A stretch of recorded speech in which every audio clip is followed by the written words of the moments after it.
Hi, welcome to Vocalize. In this video, I am talking about eye pointing.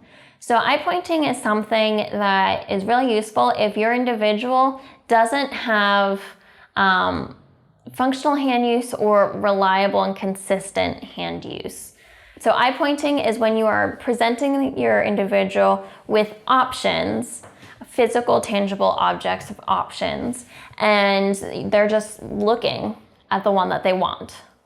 Okay, so they're not able to reach out their hand to touch the thing that they want or to point to it, so they look at it.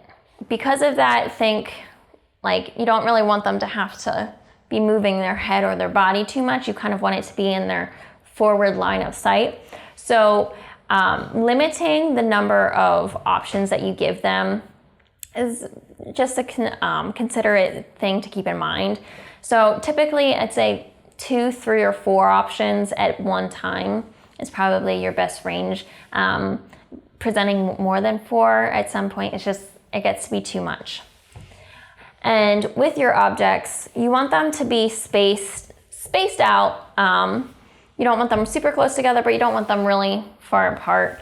You want them to be appropriately spaced out so that your individual is staying in that forward line of sight. They're not super spaced out where they have to move their head.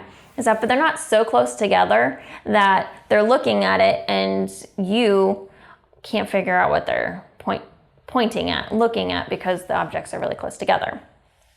So with eye pointing, you want to be able to see where your individual is looking. So you probably be across from them or diagonal from your individual so that you can see where their eyes are. Okay, so for some examples, all right. Do you want to read Hippos Go Berserk, Never Touch a Dinosaur, or Never Feed a Yeti Spaghetti? Hippos Go Berserk, Never Feed a Dinosaur, or Never Feed a Yeti Spaghetti. Or sorry, Never Touch a Dinosaur, Never Feed a Yeti Spaghetti. Okay, which book would you like to read? Never Feed a Yeti Spaghetti? Great choice.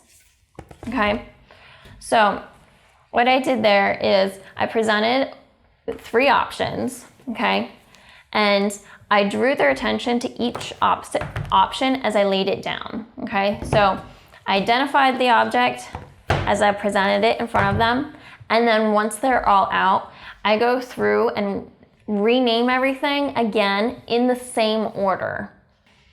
And then I just give enough time for them to look and choose. Okay, so another example. Okay, so which of these animals lives in water? Does a zebra live in water? A toucan? An octopus? Or a giraffe? Which of these animals lives in water? A zebra, toucan, octopus, or giraffe? Okay. Another example. All right. If your individual has a yes/no board or a best yes, then feel free to combine yes/no questions with the eye pointing. It's a great way to have a little more variety in your questioning. Okay, so, all right, I have 4 pieces of food here. Okay. Are all of these food the same type of food? No, they're not. Okay, so something is different. Which one of these foods is different? Okay, so that's just a few different examples of how eye pointing might work. Alrighty. Thanks for watching. I have another video that touches on eye pointing when you have a lot of options. So as I have just said, you want to keep the options themselves to about 2 to 4. Okay, but if you have something where there's just a lot of options and you want to present all those options to your individual, how do you not make it overwhelming? So I have a video to touch on that. You can go ahead and click on that link in the description below. and go ahead and check out the other videos. Hopefully something else can help you out. All right, thanks.